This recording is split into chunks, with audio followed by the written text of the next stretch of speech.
Hey guys, Kevin here, and welcome to this video. For today, we're doing a review of some of the old lessons that I've shared back in 2013. So, one of the things that I'm doing right now is I'm reviewing every lesson that I've shared on the website.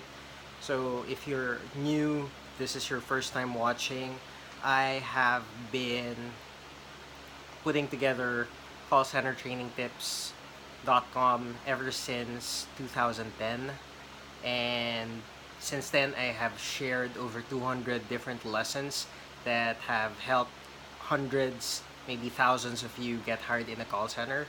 And I get several lessons every week.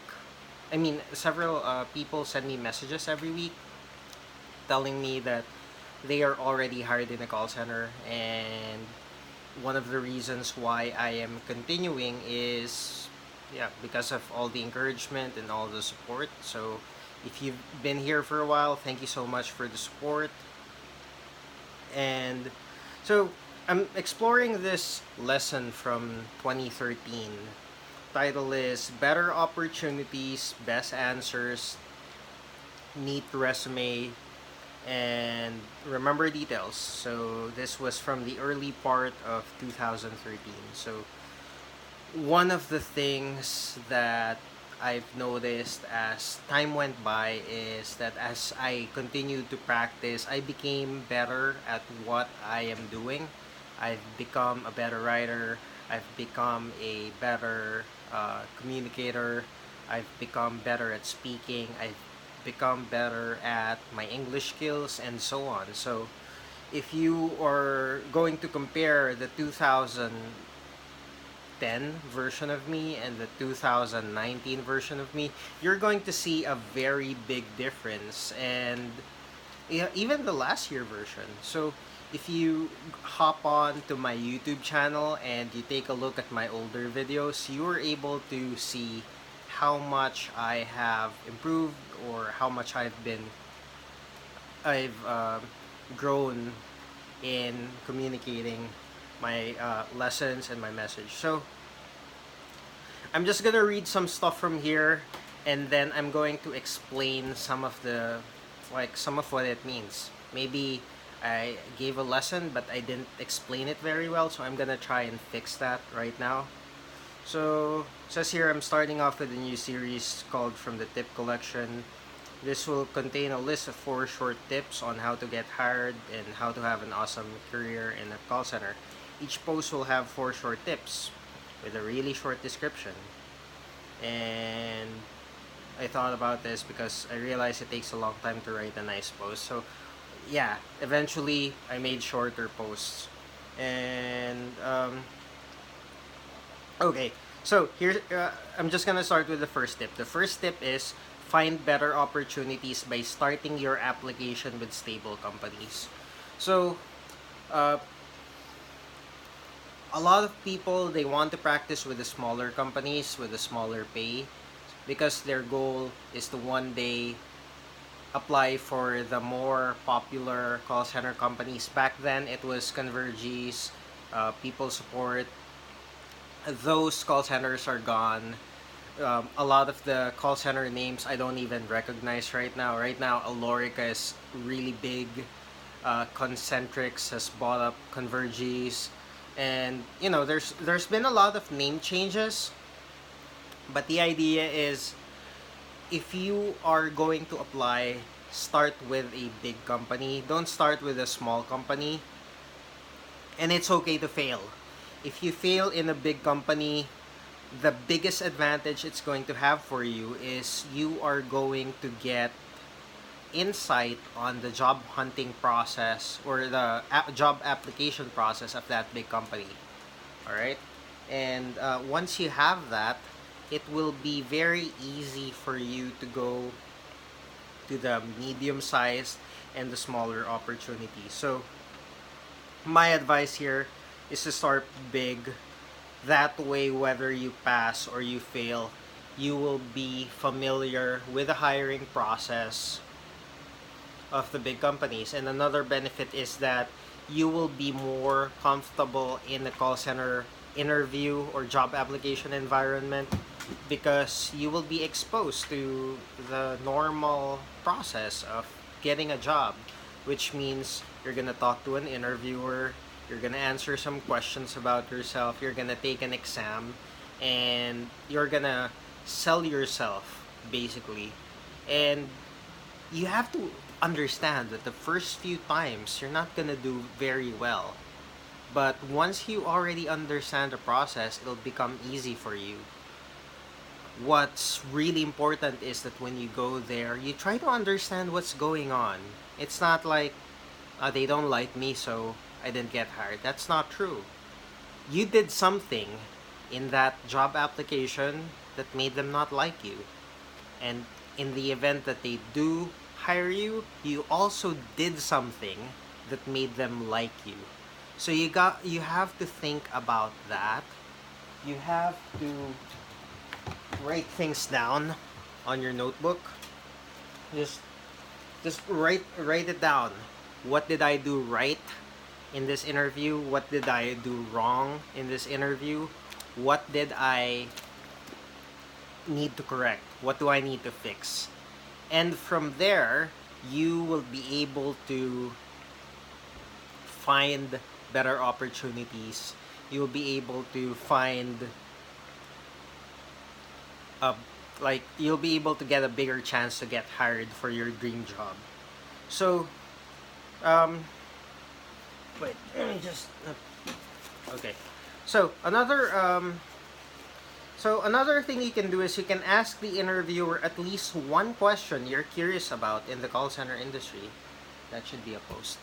Um, Whenever you go to the interview, if there's something that's not clear about call center work, the first thing that one thing you can do whenever you go to an interview is you ask your interviewer at least one question that you're curious about the call center industry.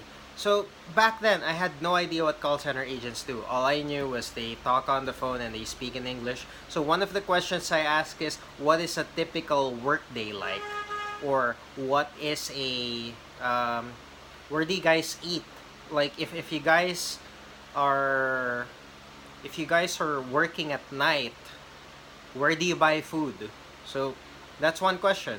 Like, are your restrooms good? Can you poop here? So I ask those simple questions, like, and like one of the interviews, he showed me the restroom and like, yeah, you can poop here. It's really good. You have tissue and all these nice things. You can work comfortably in our company, and yeah, you can like, you can ask like, how many people am I working with? That's not a very good question, but ask something, because 90% of call center work involves asking questions. I found this out 3 years later after working in a call center straight for 3 years. 90% of call center job uh, involves asking questions. And that means when you talk to the customer, you're going to ask for their name, you're going to ask for their address, you're going to ask for their contact info, you're going to ask for their account number, you're going to ask how you can help them, and then they're going to tell you about the problem. After you hear about the problem, the next question you're going to ask them is more related to the problem, like, when did the problem start? What did you do to try and fix the problem? What happened? What happened next? And how is it affecting you? And then, to come up with the solution, you're gonna ask them to do something. And then you're gonna ask them what happened after you did that thing. And then if you're gonna do some sales work, you're gonna ask them what product they're using. You're gonna ask them what they like about the product. You're gonna ask them what they don't like about the product. You're gonna ask them what they want to do. What do you call that? You're gonna ask them a whole bunch of other questions. So you have to keep that in mind. Okay? So in your job interview, your interviewer is actually secretly counting whether you are asking questions or not. Because Or if you're encountering a question that you don't know the answer to, did you ask them a question to clarify? Because if you don't understand a question and you didn't clarify, that's minus one big point for you. It means you're stupid. That's how we judge our applicants. If you're not asking questions to clarify something you didn't understand, we're gonna look at you as stupid. And that's the cold hard truth about call center work. What else? Wait. So just I asked each interviewer one question I'm curious about, and at every opportunity I've gotten, I only had 1 year in college, so the two most common questions I ask are: is it really true that you are open to hiring non-college graduates?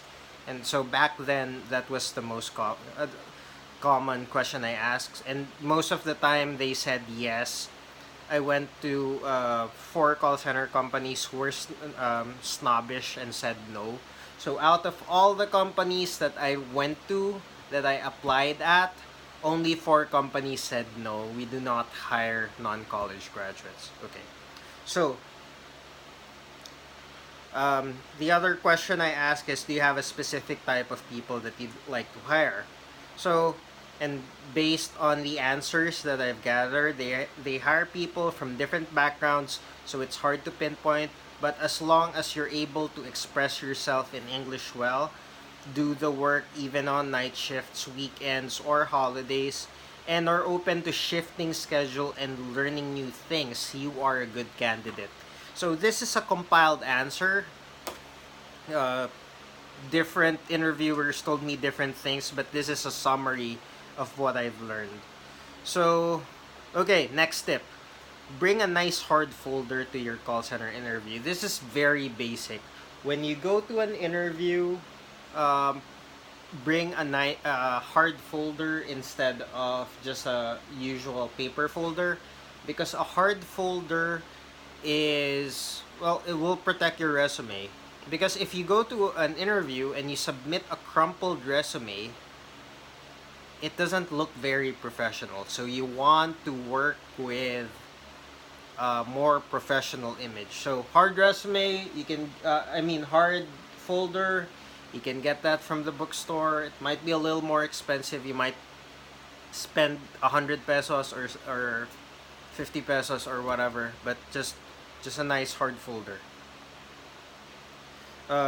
So you can avoid folds with your resume. Next, bring a notebook and take as many notes as possible. If this is your first time to apply in a call center, take notes on as many things as possible. Your memory is not too reliable, so taking advantage of technology, that means your pen and paper, will give you an advantage over applicants who enjoy pretending that they have a photographic memory.